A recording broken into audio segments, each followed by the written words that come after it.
প্যাকেটের প্রত্যেকটা 10টি করে কলম আছে, দুইটা প্যাকেট, এই একটা প্যাকেট আর এই একটা প্যাকেট, একটাতে আছে 10টা, একটা প্যাকেটে আছে 10টা, দুইটা প্যাকেট তাহলে কয়টা আছে? 20টা কলম আছে। কলমগুলো 5 জন শিক্ষার্থীর মধ্যে সমানভাবে ভাগ করে দিলাম।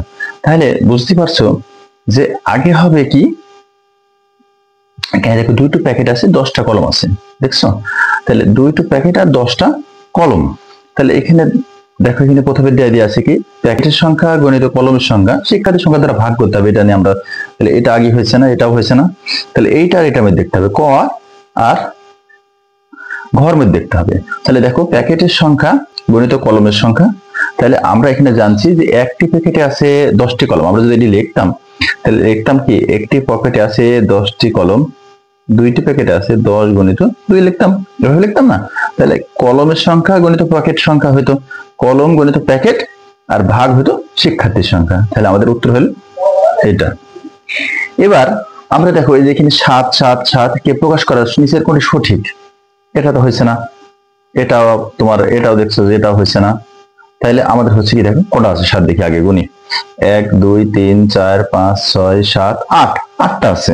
তাহলে 8টা যেহেতু আছে, তাহলে একেবারে 8 গুণিত 7 দেবো। আমরা যদি 7-এর নামটা পড়ি তাহলে কিভাবে দিই দেখো, 7 1 7, 7 2 14, 7 3 7 21, এভাবে 7টা আগে বসে আর পরে।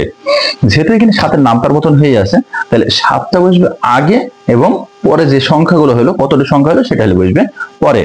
তাহলে 8 গণিত 7 এটা সঠিক পদ্ধতি না, সঠিক পদ্ধতি হলো এটা, কারণ এদের 7-এর ঈদ দ্বারা বোঝাচ্ছে। এবার 3 নম্বরটা দেখি আমরা। 30 জন শিক্ষার্থীর প্রত্যেকের নিকট থেকে 8 টাকা করে সংগ্রহ করা হলো। মোট টাকা 2 জন বন্ধুকে খাতা কেনার জন্য সমানভাবে ভাগ করে দেওয়া হলো। 30 জন শিক্ষার্থী, তোমার ক্লাসে ধরো মনে করো 30 জন ছেলে মেয়ে মিলে 30 জন আছে, কত টাকা করে 30 টাকা, 8 টাকা করে 30। তাহলে সংখ্যাটা হবে কত দেখো, তাহলে কয় টাকা হইলো আগে তোমাকে সেটি বের করতে হবে। সংখ্যাটা কত হলো দেখো, 30 গণিত 8, তাহলে 30 কে 8 দিয়ে গুণ করলে কত হয় বলো, 240 টাকা। এই যে 8 দিয়ে 3 কে গুণ করলে 3 8 24, আর এই শূন্যটা বসে যায়। এভাবে তোমাদের শিখতে হবে। হ্যাঁ, 8 দিয়ে 3 কে গুণ করবা 24 হবে, আর শূন্যটা পাশে এখানে বসে যাবে। এবার কজনকে ভাগ করে দিলাম, 2 জনকে ভাগ করে দিলে খাতা আনার জন্য। তাহলে এই 240 কে যদি আমি 2 দিয়ে ভাগ করি, কত কত দাঁড়ায় দেখো, 1 4 2 4 0 0 নেমে গেল 0, তাহলে হয়ে যায় 120। তাহলে এখানে হয়ে যাচ্ছে 120 টাকা।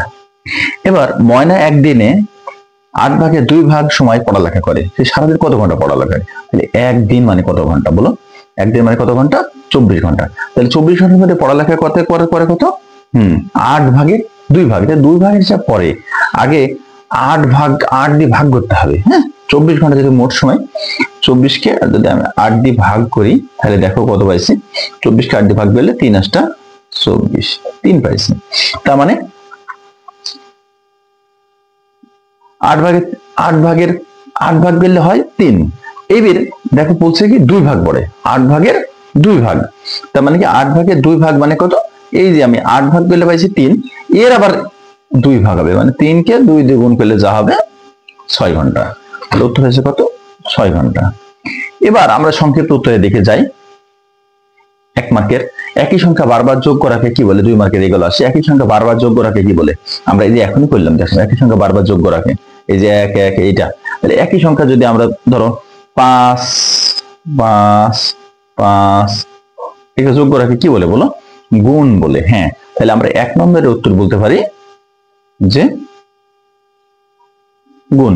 শুধু খালি উত্তর লিখবা, যেভাবে নিচে প্রশ্নটা দেওয়া থাকবে, তোমাদের প্রশ্ন উত্তর লাগবে না, 1 উত্তর গুণ হয়ে গেল। এবার 2 নম্বরে দেখো, এতকে গুণ আকারে প্রকাশ করো। তাহলে দেখো 1 2 3 4 5, তাহলে নামটা দেখো তো, 4-এর নামটা। তাহলে 2 নম্বরে আমরা লিখতে পারি 2 4, কটা সংখ্যা ছিল? 4, কটা ছিল? 5টা। তাহলে 4 গুণিত 5 আমরা লিখতে পারি। এবার একই সংখ্যা বারবার বিয়োগ করাকে কি বলে বলো? বিয়োগ করাকে গুণ করাকে বলে। একই সংখ্যা বারবার যোগ করাকে বলে গুণ, আর বিয়োগ করাকে কি বলে? তাহলে ভাগ বলে। তাহলে 3 নম্বরে আমরা লিখতে পারি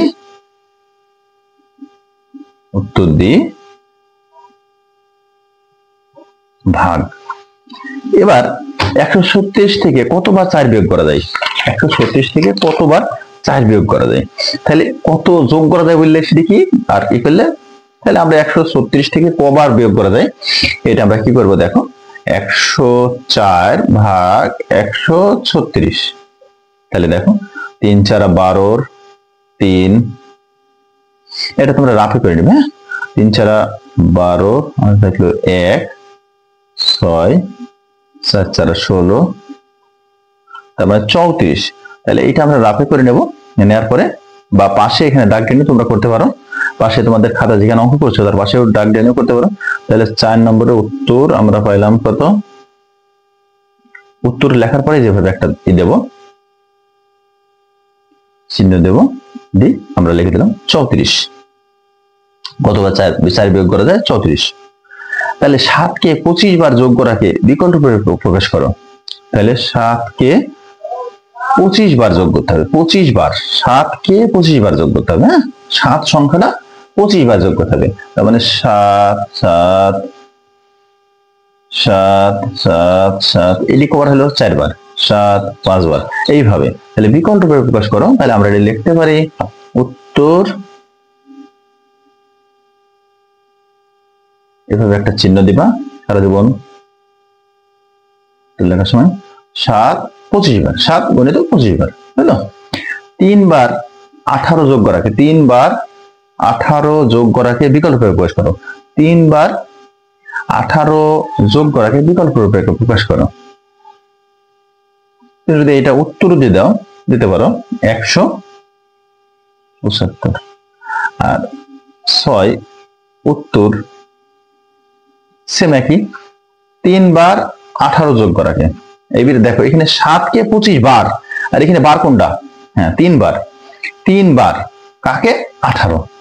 তার মানে এখানে দেখো 18টা বসবে প্রথমে,